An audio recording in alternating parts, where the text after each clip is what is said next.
and welcome into another edition of Dashtown. I have Josh Smith with me from J.S. Customs and Collisions. Welcome in. Hey, Peter, how you doing, man? Doing well, doing well. This is my second in-person edition of Dashtown. So nice. We did one before. We did it through Skype or Zoom or one of those go-to Zoom or one of them. Yeah, all the virtual meetings. It's nice to see somebody face-to-face. Yes. Nice.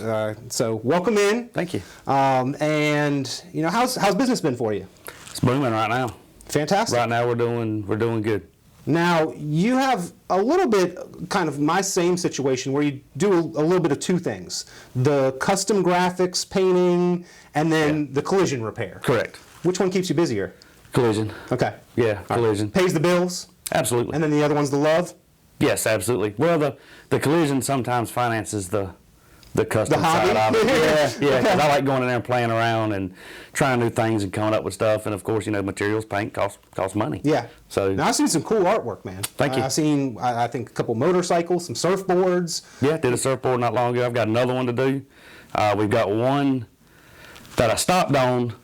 There was a car show event at Jordan Lake back in, I don't remember, I think it was going to be August. And we had bought shirts. I was going to raffle off a surfboard. We'd done a few things, and then, of course, it got canceled due to COVID. They extended the phase 2 or 2.5, whatever we're in now. Yeah. So that's kind of sitting on the sideline. So I've got a few surfboards to do. Anything that you can do art on, I'll do it. I don't care what it is. And really cool graphic design, man. I mean, Thank you. lots of hard edges in some things, and then flames, and Yeah, it's just time and tape, Yeah. what we call it. Okay. Yeah. All right. How much time do I want to spend and how much tape do I want to use? well, I appreciate the final product. What goes into it, I don't know. You know, it's Thank you. kind of not making sausage because, you know, the end result is awesome. But yeah, what goes into it, I have no idea, and I guess I'll leave that part up to the Many professionals, hours. right? Yes, Okay. many hours. All right. So somebody gets into an accident. They need to fix a fender bender, collision repair, give you a call. Where are they going? First of all, where are you located? We're on Spence Mill Road in Fuquay. It's the Fuquay address. It's the Harnett County part of Fuquay. Okay. So we moved out there probably about 10 years ago. Like I said before, my wife's dad has a farm out there. He's got 300 acres. Okay. So after about 3-4 years of marriage, we built a house out there. We don't own the 300. He does. Sure. But we were able to put a shop out there. Okay. And it started out with a 42 by 40 shop. Then we added on 15 foot here, 15 foot there. We added on the office. You know, it's pretty big shop to be kind of home based. Biggest thing you do is when you get in an accident, you got to call your insurance company. First, call the police. Get the report. You know, there's some accidents you don't have to have a report on. If you hit a deer, if you hit a dog, somebody backs into you, it's not that big of a deal. Still Insurance probably companies, best to inform. you want documentation. Yeah. Insurance companies are just like court systems. You want documentation. Every step of the way. Every step. But the biggest thing is call your insurance company. File the claim number. They're going to say, okay, we're going to send an adjuster out to write an estimate on your car, or we want you to take it to a shop of your choice and have an estimate done, and then we work with the insurance company from that point on. Okay. In North Carolina, you have the right to choose any shop you want to. Used to be, you heard you had to have 3 estimates. Not the way it is anymore. Okay. If you are dead set on using me, you're dead set on using CCC in Fuquay or Caliber or whoever it is, that's where you go. It's illegal for the insurance companies to steer you one way or the other. That's important. Consumer rights there. You have the right to pick who you want to work on. If you don't feel comfortable with the shop that they've sent you to, you don't have to have your car fixed there. Okay. You make the phone call. Well, I'm going to tell you, I had a bad experience. I had somebody who was pulled way out in the middle of an intersection, threw it in reverse, and backed up over the hood of my car. This was probably 3 years ago, and they were like, "Hey, I don't really want to file this with insurance, but we got a working relationship with this body shop over here." I'm not going to name any names, but I had to go back to them like 4 times. That's insane. For a really simple kind of fender bender. It was a headache. It was a lot of time out of my schedule. So you want somebody who's going to do it right, and if you can have kind of that trustworthy relationship with an auto body shop, one that you trust to do the job correctly. That's going right. to be a If it's benefit. me, if it's somebody else, it doesn't matter. Make sure you feel comfortable with who you're taking your investment to. Yeah. Your biggest investment in life is usually your house. Second one's going to be your cars. Cars are not cheap. Nope. A lot of times people come to me and they're like, "I'm going to pay out of pocket." Okay. they change their mind real quick when they get the estimate. Yeah. Parts are not cheap anymore. Paint materials are not cheap anymore. You know, the rule of law enforcement, which I'm prior law enforcement, is anything less than $1,000 is what you consider a non-reportable accident. Okay. It doesn't take very long to get to $1,000 in this industry. Okay. You know, you hit a heated mirror on the side of a Denali. That's $1,000 right there just for the mirror. Yeah. File the report. Have your documentation. You know, contact your insurance. Sometimes you'll have the at-fault insurance companies want to handle your car. I don't necessarily agree with that because you pay your insurance company your premiums every month to protect your investment. This person over here has the cheapest insurance company they can get. Let's just say it's the General. Okay, everybody sees the commercials about the General. Or we can even get into Geico, but I'm not going to get into that. Him and Shaq have partnered up. Right. So you pay premium for the best quality of insurance that you can get. And now you have this low-line insurance company that you've never paid a dime to is going to fix your car. Tell you. Right. So they're going to do it as cheap as they can to repair your car. A lot of times you look at estimates, and I kind of wish I'd have brought one with me and I could have kind of gone over and shown y'all what to look for. You'll see stuff like recycled. Recycled means junkyard parts. Right. Okay. AM means aftermarket. Aftermarket's not a bad thing. The rule of thumb in North Carolina and the law states is if it's less than 12 months old and less than 12,000 miles, factory parts will be used. Well, we did a brand new Scat Cat Charger. Beautiful, beautiful car. I mean, this is a $40,000, $50,000 car. He had 36,000 miles on a car in less than 12 months. Well, good for him. If I paid that much money, I'm going to go right around too. Yeah. Okay? They wanted to use aftermarket parts. And this guy was the parts manager for John Heister. So that's his life. He can get those parts. Yeah. And they absolutely refused to do it. So we kind of take that fight on to where when we got the bumper in, it didn't fit properly. Aftermarket means two things. It'll get you close or consistently wrong, but it's never 100% factory fit as it should be. So all we got to do is take the documentation again, take photos of it. This does not properly fit. Okay, go ahead with the factory And you parts. as the shop will take on some of that fight. Okay. Absolutely. It's very rare that we use, you know, you get a mirror in or a bumper in that's a quality junkyard part. If I find a flaw in it, I can reject it.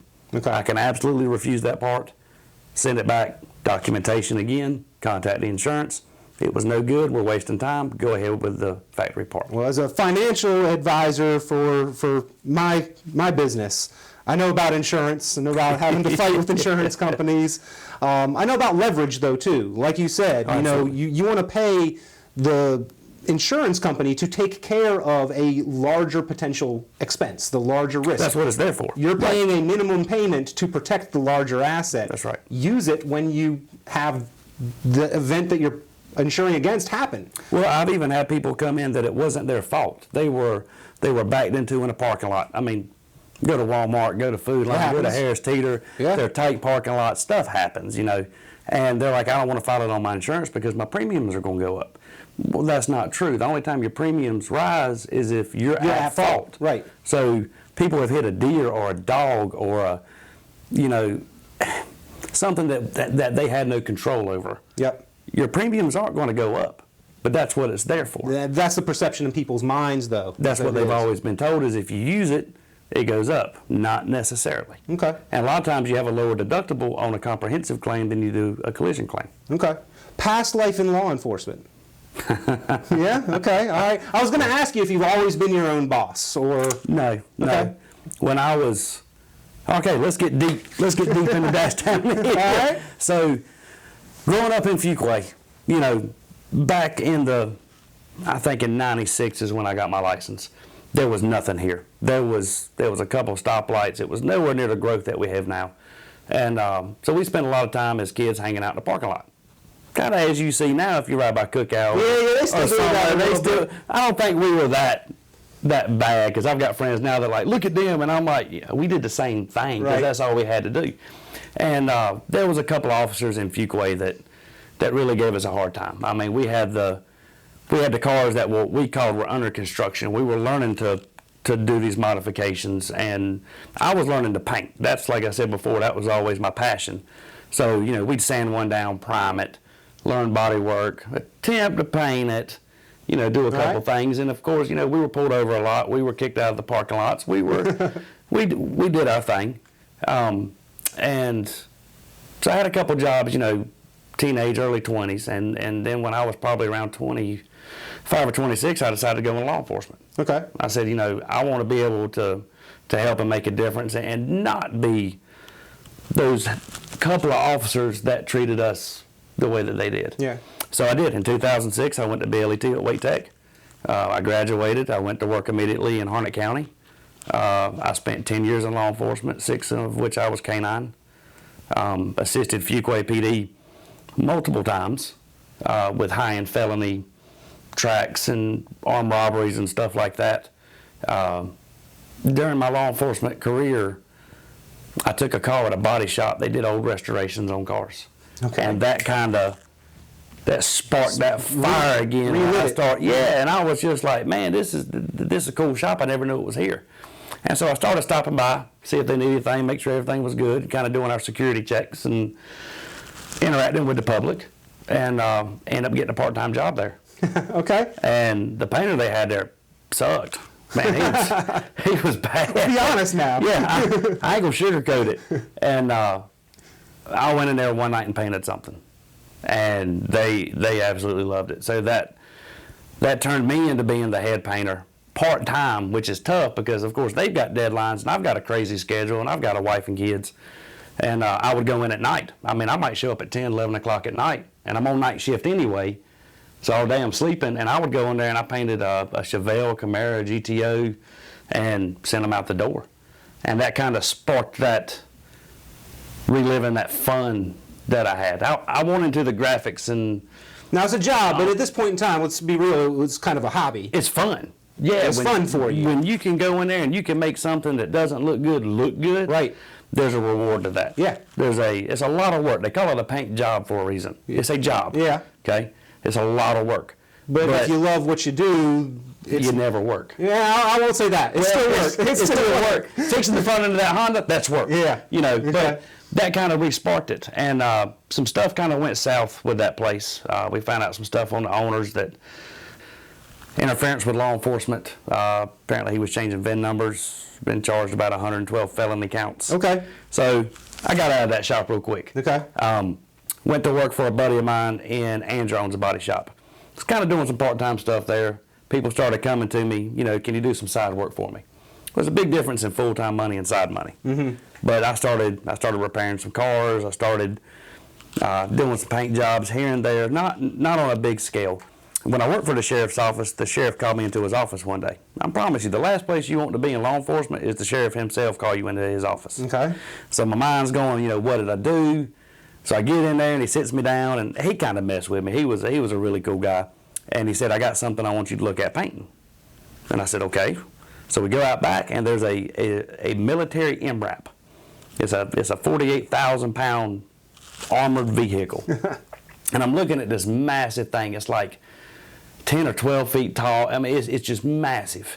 And he said, how much would it cost for you to paint this? And I told him, I said, I have no idea. I don't even know how to price this. You can look at a truck cost X amount. This is 4 of those. You really want to spend this much. And so we ended up coming to the agreement that my job at the sheriff's office would be painting this vehicle. So I wouldn't go to the road. I wouldn't be the road deputy. I wouldn't be answering calls. Huh. That was my job. So one of the major's brother worked for Godwin Manufacturing. So they build dump trucks and huge, massive paint booths, so that's where we went. And I was able to pick a team out of the sheriff's office of guys that I trusted, and one of them used to own a body shop. So he knew just as much as I did. Yeah. It took about 3 months, and we painted this massive, massive vehicle flat black. Okay. And black's the hardest color because you're going to see any imperfection in it, and especially matte because you can't fix it. It's a irreparable color. You can't buff it. You can't. It'll actually shine it up. It is like the unique qualities of just the paint itself is what you see. That sheen is what you get. Yeah. So it's either 100% spot on or we're doing it again. I ain't gonna lie, we did it 3 times. Okay. It was a massive undertaking. Have you taken on a big project like that since? Not that big. I have done a couple things that were big. Wake County actually called me a few years ago, and I knew the guy, and he was like, "Didn't you paint Harnett County's MRAP?" And I said, "I did." He said, "Do you want to paint ours?" I said, "Absolutely not." Learn from that. I said, "I don't have time. Something that massive, it's going to take up months." Yeah. And I said, "There's no way I can do it." But that really started bringing that spark out. The sheriff was tickled to death. To this day, it looks like we just did it. I mean, it's definitely going to be something that's going to last him a long time. So then, kind of fast forward about, I don't know, 6 or 7 months, we ended up starting to build the shop there at the house. And the intent was never to go full time, But yet it happened. It was weird in the way that it evolved. Okay. So my mom lived with me. She ended up getting diagnosed with cancer. Okay. So this is 2016-ish. Forgive me if I can't remember the exact dates. Everything kind of runs together. She wanted me out of law enforcement anyway. Especially with K-9, it was dangerous. You're going in after people that law enforcement themselves won't go in there and get. So she wanted me to get out. Well, she started getting bad off. So I had to make the decision of what's more important. Career, which you have to make a living, or look after my mom in her final days. Yep. So I resigned from the sheriff's office. And the sheriff was like, "Hold on, let's put you part-time. Let's burn out your vacation, your holiday, your sick time, so you can still receive a check without actually resigning." I said, "Okay, fair enough." So we did that. She didn't pass away before that went, so I ended up going reserve, which to this day I still am a reserve deputy.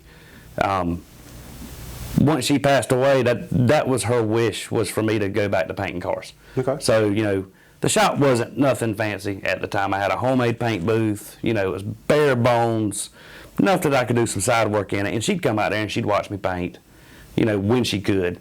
And she was like, "This is what you're truly meant to do. I respect you went to law enforcement. It helps people grow up. You will see things that not many of the public Ever see. and don't want to. And don't want y'all to see. Yeah. That is a very depressing job because, they're not inviting you over to eat lunch. They're inviting you over because I would say something bad's probably happened. harder now than ever before, current political environment, but it's never been easy. No. I mean, even within the 10 years that I did it, you could see a drastic change in attitude, respect, the court system. I mean, it was a night and day difference. I've not done it in 5 or 6 years. Yeah. But I've got a lot of friends that are still in it. Some work for Raleigh PD Special Ops, Wake County, Harnett. Okay. I got friends in Carolina Beach, Wilmington. They're experiencing stuff I never had to deal with. Yeah. And, my heart goes out to them. I wish them the safest job they can do, but I'm going to stay in my little box. Yeah. And I'm going to do what I do. Yeah. But luckily you had a gift. And luckily, I was blessed. I'll get into that in a minute. But so per mom's wish, I grieved, once she passed away January 2nd. I grieved, like anybody's going to do for 3-4 weeks. And I stood up and I said, "Well, all right, Mom, let's try it." And it never stopped. Was it thriving in the beginning? No. And it's not going to be. I started working on a couple old cars. Now you're a family man though. Wife, kids, dogs. Wife, kids, 2 bulldogs. It's... So this transition when you're just starting out it's tough to... It's very tough. It took me and my wife probably 6 months to pull that trigger because it's different when you're younger and it's fun and you're working over here or it's side money. Yep. You still got a steady paycheck, but when you start getting into this is going to be our livelihood, now that we're grown up, you've got to make that correct decision because now you got kids to look after. Right. We don't want to mess this up. So it took about 6 months for us to finally say, "Okay, let's try it." She was a nurse at UNC, still is, part-time. So technically we could live off her. You got some... We got backup. Support system Yes. there. But I mean...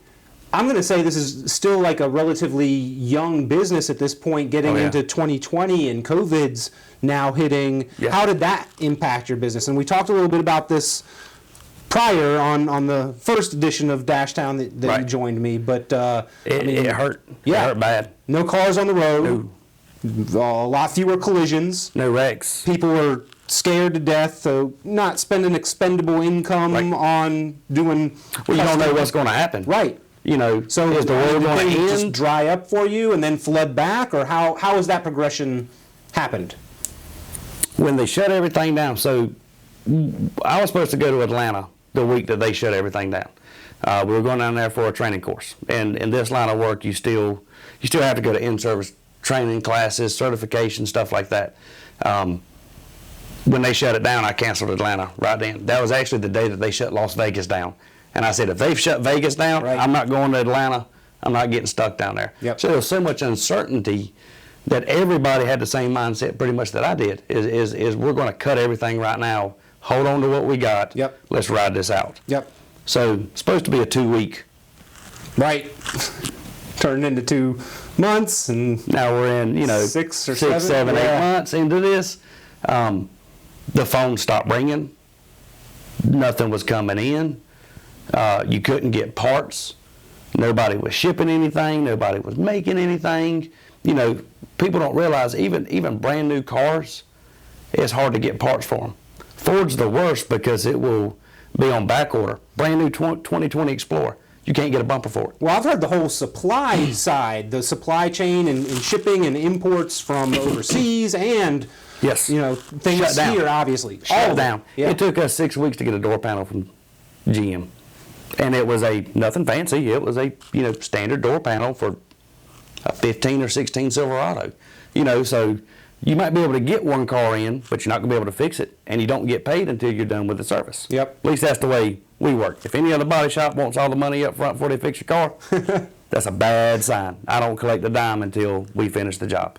Unless it's special circumstances, which will be gone over up front. Yeah, right. But yeah, no, it just shut everything down, and it did that for months. And then of course, like my medical thing happened. Yep. So that even drug it out a little bit longer. Yeah, so you got COVID on top of you're having some personal. Right. And I've seen your post on Facebook. You were having some foot pain and trouble walking, and Yes. So what was that all about?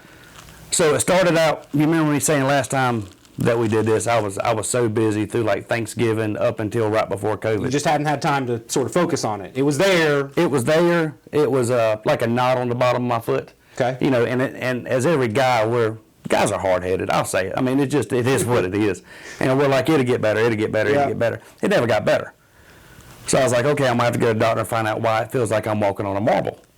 And all of a sudden, my foot went completely numb. And I'm like, that's not good. So I I worry worry. you enough to go. Yeah. So I went to a foot specialist. Obviously, if your foot's messed up, you're going to go to a foot specialist. Long story short, it was misdiagnosed for about 4 months. And I ended up having completely blocked arteries in my leg. And when they finally figured out what was going on, they did a blood pressure test. And they can do blood pressure tests all the way from your arms, your legs, your ankles, down to your toes. My right foot had 0 circulation. Ooh. I mean, big old fat goose egg. So they get me into the hospital, they do an angiogram, they go in, they come right back out. It was so bad that there was nothing that they could do. They couldn't do stents, they couldn't do anything else. So that day they told me that they were going to cut my leg off, right below the knee.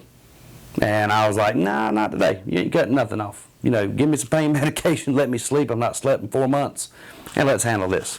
And nothing short of an absolute miracle and a blessing that I walked out of that hospital 4 days later on both feet. And that's exactly what I told them I was going to do. I ain't but 38 years old. I got a lot of fight left in me. And we started walking around the hospital. They put me on blood thinners. They started finding little pulses in my foot. So that started giving them some Signs of life. Signs of hope. okay, Yeah. what's going on here? So don't get me wrong. There's 4 months of, I might have had a car or two, but it was extremely hard for me to work on it because I can't do a good job if I'm not focused on truly what I'm doing. Yeah. So if I'm hurting, I'm not going to do a good job. Well, I'm not in business not to do a good job. So that was really, really tough to work through on top of everything else that's going on with the country, with the COVID, with the parts, with the, you can't go nowhere without wearing a mask or like suiting up thinking that it's the plague, Right. which it wasn't, And, but yeah. it was what it was at the time. luckily today, I've got my leg, I've got my foot, I've got 100% blood flow in my ankle. Got Most of feeling my back. toe. I've got the feeling back. That's the hard part. Able to focus on the jobs when they do come in, and things are picking back up. I've still got pain. Don't get me wrong. When your foot's choked off for so long, it starts coming back alive. Just like if your leg goes to sleep. Yeah. It takes it a few minutes for everything to kick in. So now the nerves are waking up. Everything's coming to life. Good, they man. told me it was going to hurt, and it's going to hurt bad, and it does. But I'm able to push through 90% of the time. There might be a day or two where I'm struggling and I've got to sit down for a few hours. I can do some paperwork. I can deal with the insurance companies. Yeah. Then I can get back up and do my job. I'm glad for you. I appreciate it. Yeah. It's been rough. I wish that on absolutely nobody. Yeah. I noticed that we were actually connected with some mutual acquaintances. You actually mentioned a few other body shops in the area, and I sort of had a question about that. I mean, your competition. Is it friendly? Is it, yeah. I mean, Yeah. No, there's. do certain ones do certain things better than others? Like if you've got a certain kind of job, you say, oh no, this one across town is actually going to be better for that. I look at quality. So that's the biggest thing at the end of the day is you've got to stand to a certain level of quality, and that's what you want to be known for. So you look at the overall job. We can bring up Lee Snell on CCC in Fuquay. Lee is an absolutely great guy. I've got to talk to him. We've spent time together. He's offered me a job plenty of times. They do good work. I have nothing bad to say about CCC. I'm not going to come on here and talk bad about other places. But that's one that you could talk that's good one about. that if I can't get to the job, he is one of the ones that I would highly recommend. Okay. Chris Mangum owns Tony's Body Shop over in Coates. I've known Chris for probably 15 years. Me and him just got back from Atlanta together. It was me, him, and his painter getting a certification in a Sherwin-Williams line. Okay. And I spent the whole time helping his painter learn the line because I've been using it for about a year where they were really foreign to it. And I enjoyed teaching his painter, and to this day he might have a question or two or run into a problem, and I can help guide him through. We're all in this together to succeed. Okay. Can there be a lot of backdoor talking? Oh, absolutely. I don't think it's right to go in. If a customer walks into my office and I'm sitting there, I'm not going to bash another shop. I might not recommend that shop, but I'm not going to talk badly about that shop because that's just bad business. I commend that. Now, more specifically, though, the folks that I'm talking about that we have mutual connections are the folks over at R&R. Correct. And the reason why I sort of bring that up is because I see a natural connection between y'all's businesses. He's towing, so the vehicle's in an accident. Obviously, it's got some damage or something. He's going to pick it up. You're the guy that could repair that. Oh, yeah, absolutely. Probably some synergy there if you guys could connect. Could be. We've never really done that. I use them, if I've got to sublet something out or it's got to go to a frame machine. I don't have a frame machine at the shop. I'll call Rob in a heartbeat. That's the first phone call I make is hey, Rob, I've got this. It needs to go here.